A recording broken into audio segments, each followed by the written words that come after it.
बीड विधानसभा निवडणुकीत महायुतीचा मोठा विजय झाला आहे. आता सध्या चर्चा आहे मुख्यमंत्रीपद आणि मंत्रिपदाची. बीड जिल्ह्यात मंत्रिपदासाठी 4 जण दावेदार असल्याचं दिसून येत आहे. राज्याचे राजकारणाचे केंद्र असलेल्या बीड जिल्ह्यात विधानसभा निवडणुकीत महायुतीने महाविकास आघाडीला 6 पैकी 5 जागांवर धोबीपछाड दिली. बीडमध्ये सर्वात मोठा विजय मिळवला तो धनंजय मुंडे यांनी. शरद पवारांचे चक्रव्यूह भेदत मिळवलेला हा विजय सर्वात मोठा विजय होता. या निवडणुकीत राष्ट्रवादी काँग्रेसचे शरद पवार गटाच्या उमेदवाराला जेमतेम 25% मते मिळवता आली. त्यामुळे धनंजय मुंडे हे मंत्रिपदाचे दावेदार आहेत. आपल्या रांगड्या स्वभावामुळे ओळखले जाणारे आष्टी विधानसभा मतदारसंघाचे भाजपचे सुरेश धस यांनी तर चौरंगी लढतीत थोडी थिडकी नव्हे तर जवळपास 78,000 पर्यंत मताधिक्य मिळवले आहे.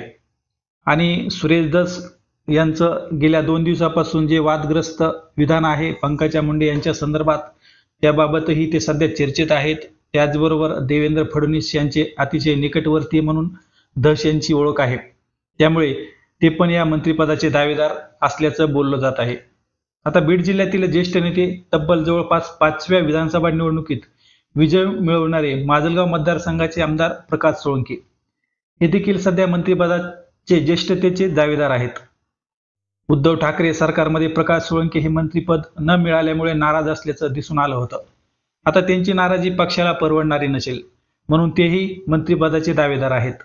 त्याचबरोबर लोकनेते गोपीनाथ मुंडे यांच्या कन्या पंकजा मुंडे या जरी विधान परिषदेवर असल्या तरी देखील त्या विधानसभा निवडणुकीत महायुतीसाठी सभा घेतलेल्या 27 पैकी 23 ठिकाणी महायुतीचे विजयी झाले आहेत. यामुळे भाजपला त्यांना डावलता येणार नाही. तसेच ओबीसी आक्रमक चेहरा म्हणूनही पंकजा मुंडे यांच्याकडे पाहिलं जात आहे.